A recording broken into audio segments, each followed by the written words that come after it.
Hey guys, it's Lynn. I just wanted to talk to you today about some terms that I identify with. And let's go!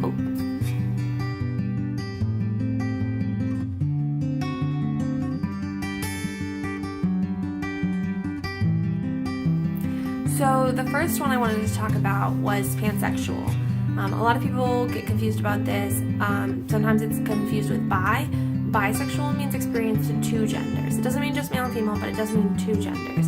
Whereas pan means attraction to all genders. So pan basically is the attraction to other humans based on solely how attractive they are to you, not based on their gender identity. So if I think a woman is attractive, I think a woman is attractive. If I think a man is attractive, then a man is attractive. If I think someone who's non-binary is attractive, then I think that. It's not something I really have control over, it's just the way it is.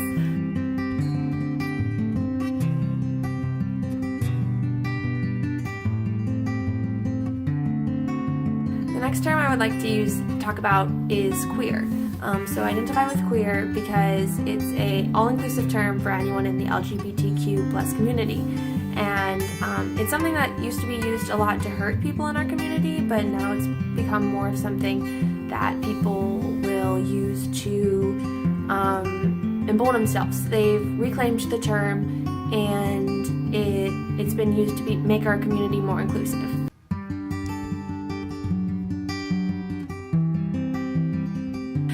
The next term I want to talk about is non-binary. This is a term that I identify with for a lot of reasons, but the biggest reason is that I just don't always feel like a woman. So the binary is male and female. About 90% of the time I feel like a woman, but 10% of the time I don't. And it's really important for me to acknowledge that, because otherwise I get a lot of other things that are attached to it. So it's really important to talk about the fact that I am non-binary and that I'm not cisgendered.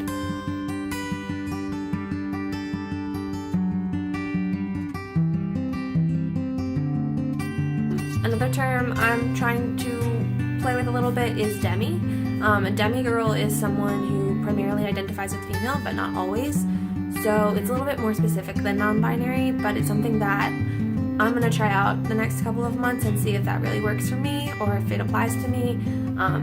Again, I'm on this journey to figure out who I am, and so part of that is experimenting with different terms that I think may or may not work.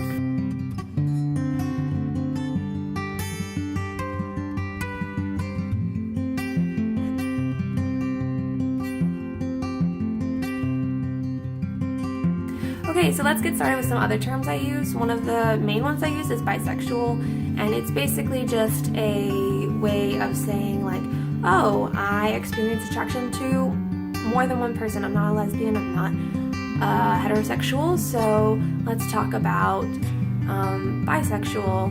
And like, it's just a term that people understand better. It's an umbrella term, so actually pansexual falls under the umbrella of bi. So when I say I'm bi, I'm not being inaccurate. I'm just broadening the definition of pan. Another term I like to use a lot is female, just because a majority of the time I do identify as a woman, so saying woman on the days that I feel like a woman isn't inaccurate. But it is important for me to recognize also that there are days where I don't. But for the majority of the time, female works for me, and I won't be offended if you say she, her pronouns.